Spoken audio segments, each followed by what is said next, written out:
All right, we're with Joe Alexander today. He's a Vietnam veteran, and so we're going to be talking about his experience not only in Vietnam, but his upbringing. So first of all, I want to thank you for doing this, taking the time to do this. So tell me about your parents and siblings and growing up. My father was Ralph Alexander, who was a vocational high school, a vocational agriculture teacher in high school. He was raised in the North City about, well, I'm living on property now, which was part of the farm. And he graduated from the University of Tennessee and went to Charleston, Tennessee for a teaching job there. And he met my mother, Charlotte Hambright, there in Charleston. Charlotte, my mother was a local from Charleston. We lived there.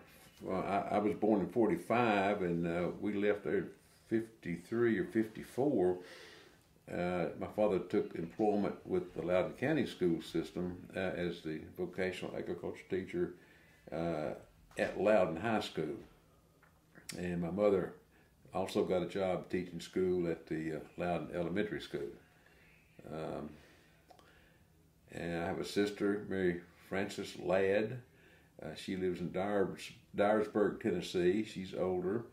And we were basically raised from 1954 until I went off to the college. Lived in Loudon, Tennessee on Mulberry Street, in Main Street there, Highway 11.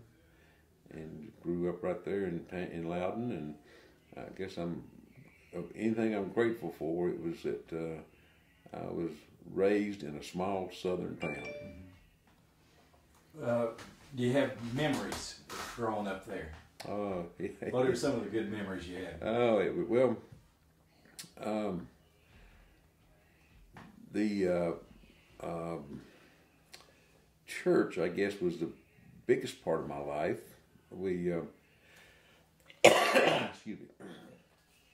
We lived just a block or two from the Loudon Cumberland Presbyterian Church, and we joined the church in 1954, I guess it was, and we were there Sunday morning for Sunday school and Sunday for worship services, and sometimes for picnics that afternoon. Back that night, Sunday night, for youth activities and sermons after that. We'd be there Wednesday night for prayer meeting.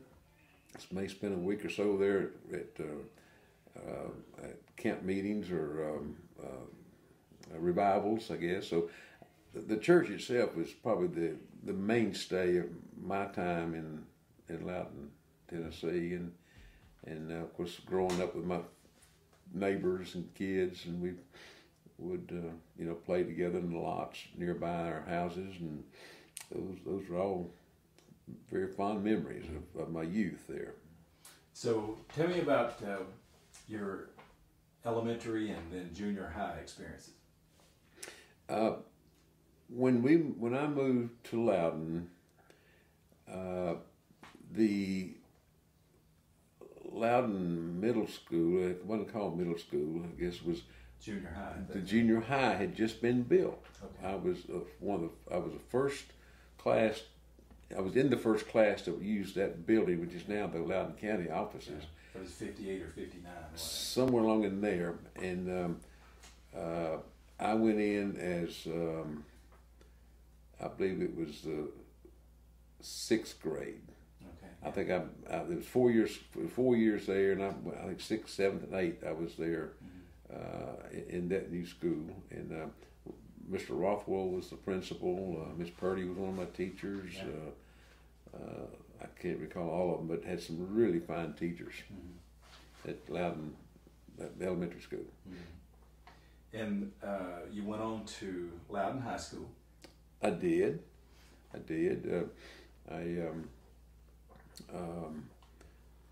took vocational agriculture from my father for 4 years, which was a challenge. Yeah. To meet his standards. Did you have your mother in elementary school? I did not. Okay. I did not. She taught 2nd and 3rd grade, I believe it was, and by that time I'd already gone into we were at a higher grade. Yeah. So I did not have my mother as a teacher at school. I had her as a teacher at home. But go ahead and tell me about your dad. You Okay. were talking about. My father was raised on the farm and was raised as a very hard worker, physical hard work. If he got a piece of chewing gum, he'd chew half and save half. He lived through the Depression when there was nothing to be had other than what you could grow on a farm. He would cut on a crosscut saw all day long to make a few dollars in firewood and stuff. So he was a very hardened person, honest, decent. I don't think you could find anybody saying anything but really good things about him, and a very devout Christian. So my father was and he was a good teacher. He was a good teacher. So I had him for 4 years, and then I was a okay student in high school. Wasn't an honor student, but I was not the bottom of the class either. I was fortunate to be president of the freshman class, president of the junior class, and president of the newly formed student council or student body. When my senior year, we formed a council that represented all 4 classes. Okay. So I was honored to be the president of that group. So. And you were on the '63 undefeated football team. Oh yeah, the football. Tell me about your memories of your football. Well, my first real memories was as a junior varsity, finally getting to play after all that practice, and it was at TMI on their parade field, and the ground was hard as a rock. And I remember hitting that ground several times, and I'm thinking, man, the ground's worse than the tacklers and all the blocking and all that. But anyway, that was my first real adventure, I guess, into it. And then eventually made the starting team, played offensive right guard. And on defense, I was a linebacker, defensive quarterback, and I played different positions on defense. And the good news was then we only had enough players. We couldn't have defense, offense. Right. Most of us played both ways. Yeah. So I felt like that for every minute I was on that practice field, I was getting the maximum amount of play time because I played every minute of the game. Offense, defense, kickoffs, extra points, and all that. So and I really enjoyed it. We didn't do so well my junior year. Then my senior year, we really weren't expected to do much better. There was sort of a little special chemistry there among the players, and we won the first 2 or 3 games, and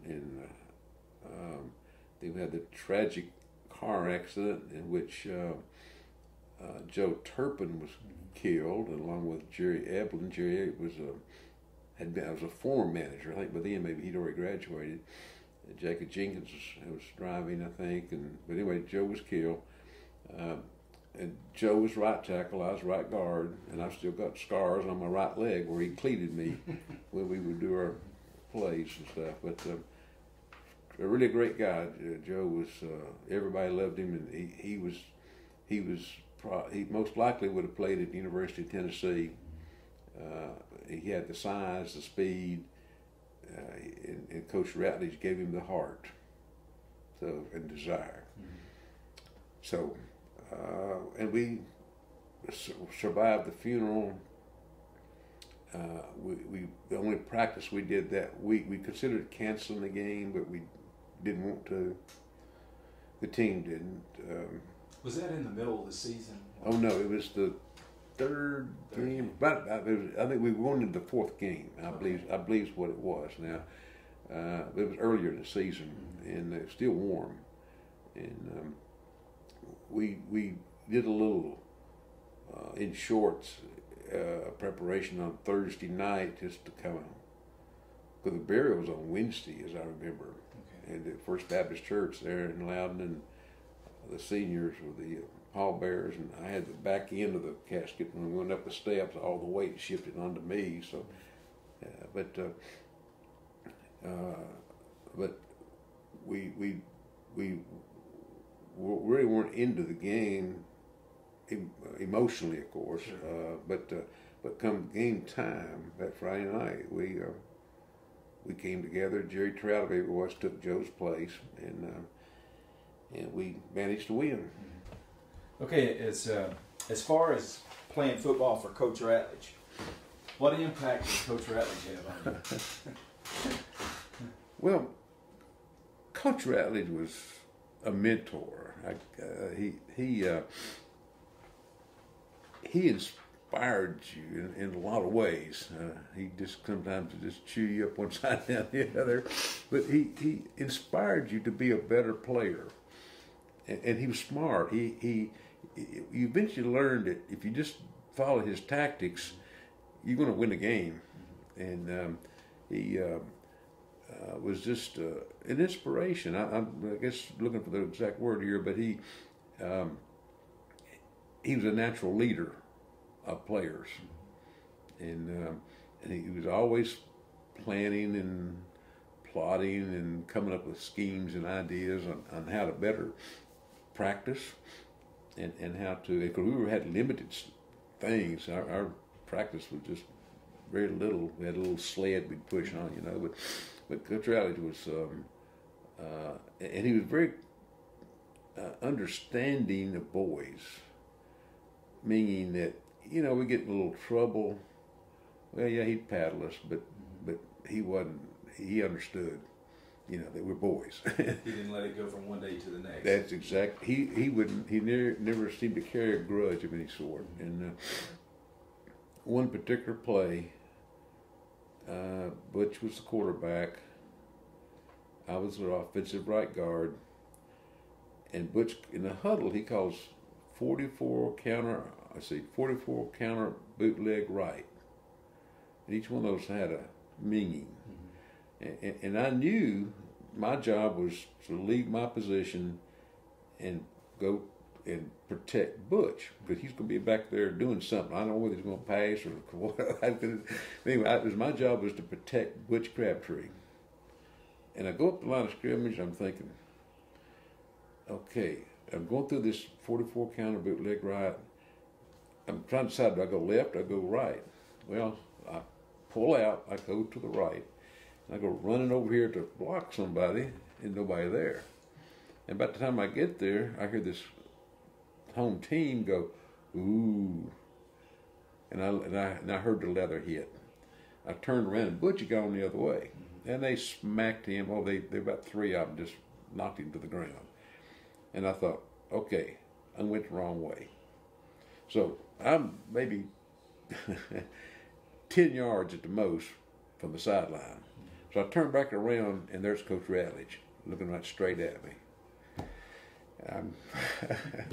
I thought, Coach, no man's land. No man's land. I just really felt bad about it. Not only did I let Butch down, but the coach was a witness to my mistake. But he was very considerate, and he wasn't. He was very understanding of the fact that I went the wrong way. So. But anyway, Coach Ratledge was a fine man, and the players all respected him. Well, outside of your dad and Coach Ratledge, were there any other teachers that made an impact on your life? Several of them did. I wouldn't say any of them any different from the others. There was a couple of them that should have had a bigger impact than they did. Mrs. Lenore was one of them. English and literature and grammar and all those things. But I don't think there was any other teacher other than Coach Ratledge and my father. And Mr. Napier, he was the principal, and Mr. Napier was a fine man too. And he was a very personal friend of the family, so I'd say those three people right there were the three that really were my mentors. mentored me. Yeah. Yes, exactly.